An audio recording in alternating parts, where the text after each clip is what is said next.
Okay, this is video 2 of setting up a fire incident map using ArcGIS Pro. And in this video, we'll be bringing in the data that in your written instructions is on the Canvas site.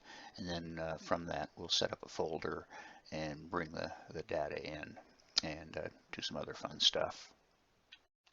So under the C drive or on the desktop or whatever is convenient for you, create the folder 2021 Mokefire and bring in the zip file into there. And then from that, you can just use the drop down to see what's inside that folder, and all you got to do is just move it up so that it uncompresses into your Mokefire. And then all this is a data structure, which is a pretty good thing to get familiar with. Those of you who took my previous class read the section on file naming conventions and folder structure. And for GIS, this is a pretty important thing to keep in mind as you add more and more files and data to your own computer, because you want to be able to find it again. And so fire did a pretty good job in the mid-90s. The fire services, Forest Service, BLM, CAL FIRE, all those folks, anyway, they've all agreed on some data standards to use as well as a workflow when mapping fires.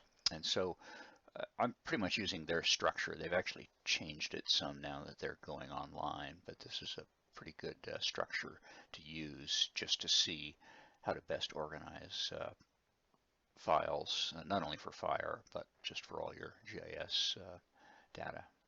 So we won't be using all of these, but let's just take a quick look here. Under your base data, this is the data that won't change. So you have folders for topo maps, your vector files, which are points, lines, and polygons, various types of imagery. Then under documents, you've got, this is where you put any documents associated with a fire, your so-called ICS forms, incident command forms, so your timesheets and all that sort of thing, which you guys won't have to worry about. But this is also where I put the styles, and we'll be using those later on for the symbology. Anything you export you can put here, and under incident data, which we won't really be using, but this is incident specific data. So things like GPS, we'll be using that in the SAR mapping, your modified base data. So for instance, we've got a structure layer up in your base data, and were you to clip that and just have a small part of that, then you'd put that in your modified base data, because you don't want to edit your original and maybe lose information. Keep your originals, and if you modify anything, go ahead and put it in modified base data. Photos, products are the maps you produce, and in there you'll notice I have a couple of the example maps, the poster size operations briefing map and the 11:17 IAP map. And this still has a projects folder, and under ArcGIS 10 desktop, it was good to keep your projects. I actually kept them in a central projects folder, but ArcPro has a different structure. It creates all sorts of files that go along with the project in a database. So we'll actually put that in our folder here, and it'll create a whole separate folder for all of that data. But when we get to the point of saving your Pro project, it's something to consider having it in projects, just so you know where it is. Okay, so let's go ahead and start up ArcGIS Pro, and with luck, one of your assignments, of course, was to make sure your machine could run Pro. So you've run the system, you've downloaded it, and you have Pro there. And then you'll want to sign in, and that'll show in the upper right. And then we're going to start with a blank template. We'll just start with a map here, and then name it. So let's call this 2021 Moke Fire. And let's navigate to our C drive, Mokefire, and put it in 2021 Mokefire there. And it's going to create new folders for this project, so just accept that and then OK. Once you're signed in, your Arc Pro map that you just clicked on the preference for opens up.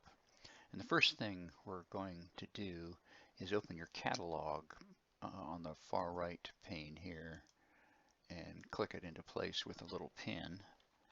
And to be able to navigate to our data folder, you actually need to connect it. And I've already got it connected here, but I'll show you how to do it. You right click and you add a folder connection. And that's the only way you'll be able to see your data folder in your catalog here. So I open the C, and then it gets here, and then when I click OK, you highlight 2021 Mokefire, and then click OK, and then that'll add that as a folder as part of your project. Now, if you have a whole GIS data folder, as I do, you might want to put that in your favorites. So for instance, once you have this, you can right click and you can add to favorites and it'll put over here. Now, the folders in your project will disappear for every new project, but your favorites will stay. And so you can always go, here's my GIS data folder, and that's got all of my GIS data. And so what I do is I'd right click and I'd add it to this project. And so then when I go over to projects, there it is there. Next, you're going to want to set up some of the options for how Arc Pro is set up here. So let's just go to projects and down to options and general. I'm already on the general tab, and in this case we'll use project recovery.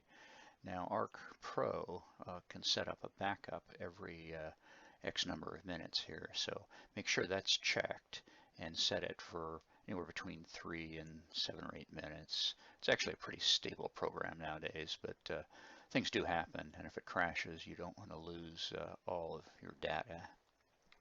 That said, you still want to save often.